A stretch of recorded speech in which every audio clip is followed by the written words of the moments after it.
35/4 Rammohan Mukherjee lane. Howrah শহরে এই ঠিকানায় থাকা বাড়ির নাম রথবাড়ি। এই বাড়ির সঙ্গে রথযাত্রার সম্পর্ক প্রায় 300 বছরের।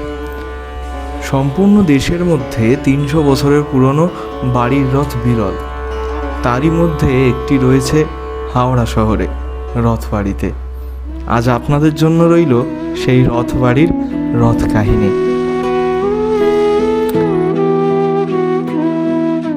রথবাড়ির বাসিন্দারা জমিদার বংশের, পূর্ব বসতি হুগলি জেলা।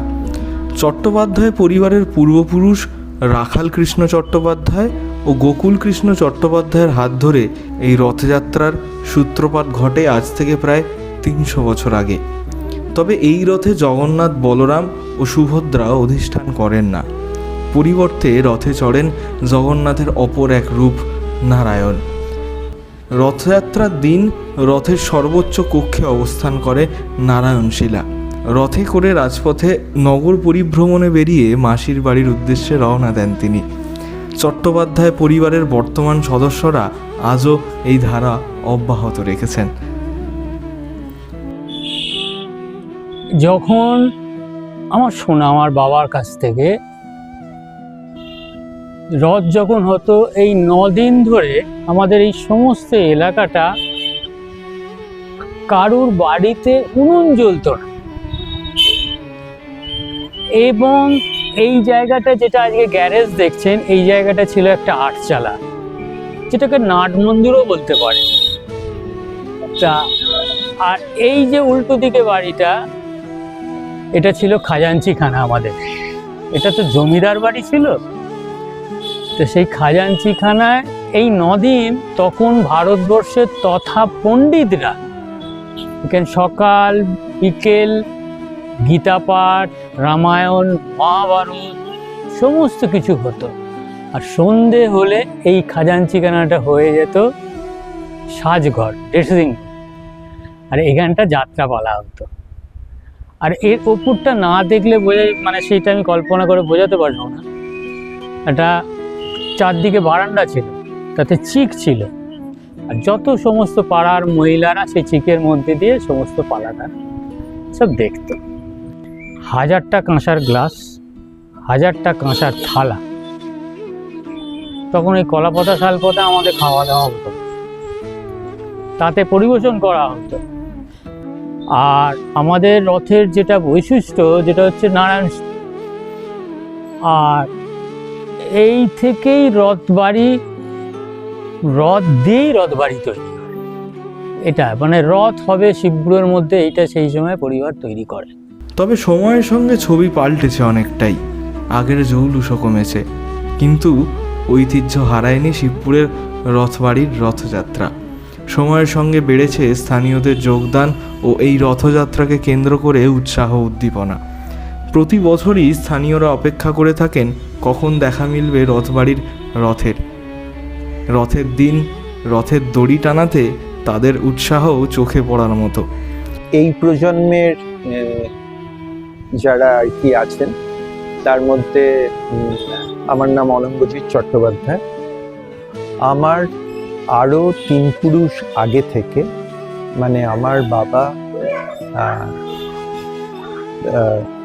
স্বর্গীয় অংশুকুমার চট্টোপাধ্যায়, ওনারা 2 ভাই ছিলেন, আরও 2 ভাই ছিলেন, পিসিরা ছিলেন। তার বাবা ছিলেন, আমার দাদাই এটা বললেন, রাখাল কৃষ্ণ চট্টোপাধ্যায়।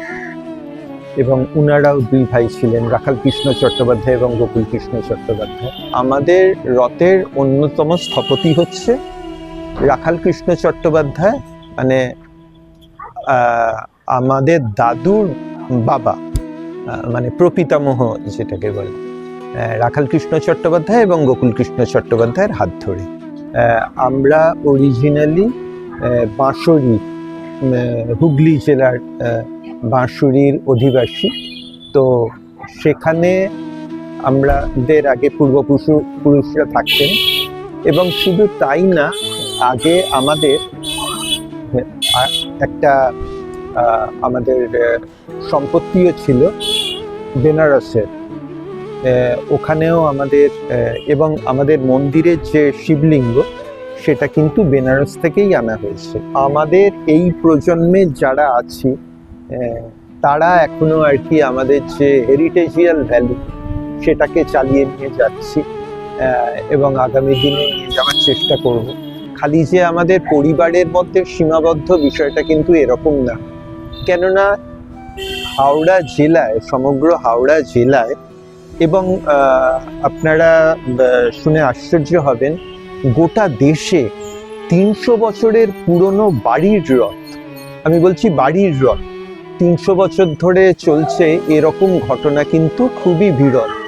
তো সেখানে আমরা এখনো সেটা চালিয়ে নিয়ে যেতে পারছি। আমাদের আত্মীয় পরিজনরা তো আছেই, কিন্তু আমাদের এই এলাকার পল্লীবাসীবৃন্দ তাদের সর্বাঙ্গীন যে সহযোগিতা, তাদের যেভাবে সাহায্যের হাত বাড়িয়ে দিয়েছেন, সেইটাকে কেন্দ্র করেই কিন্তু, এবং এই রথযাত্রা উপলক্ষে একটা উৎসবের পরিবেশ থাকে, এটাই হচ্ছে আমাদের রথবাড়ির বিশেষত্ব এবং মাহাত্ম্য।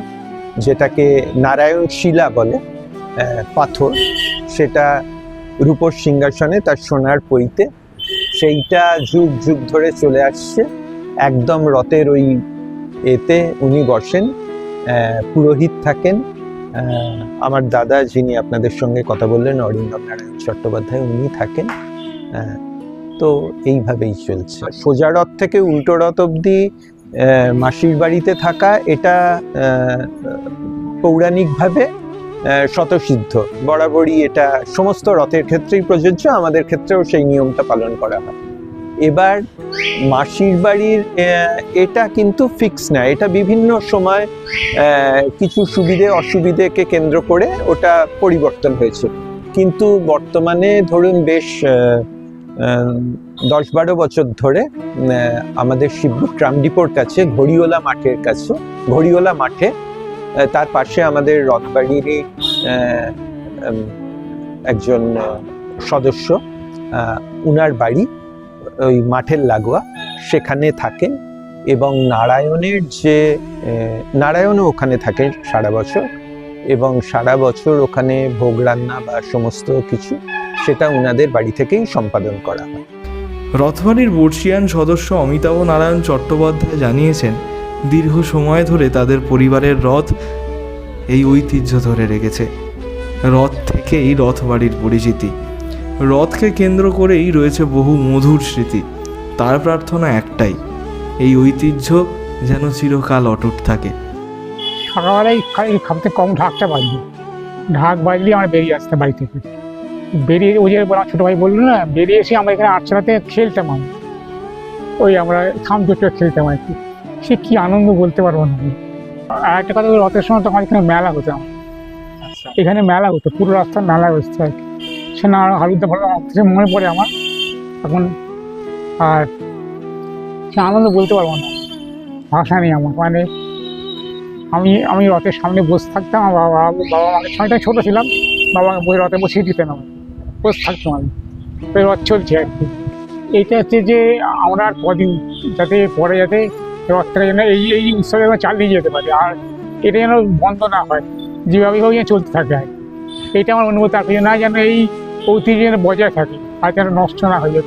শেফিল্ড টাইমসও এই একই প্রার্থনা করছে, শুভ হোক আপনার রথযাত্রা। জয় জগন্নাথ।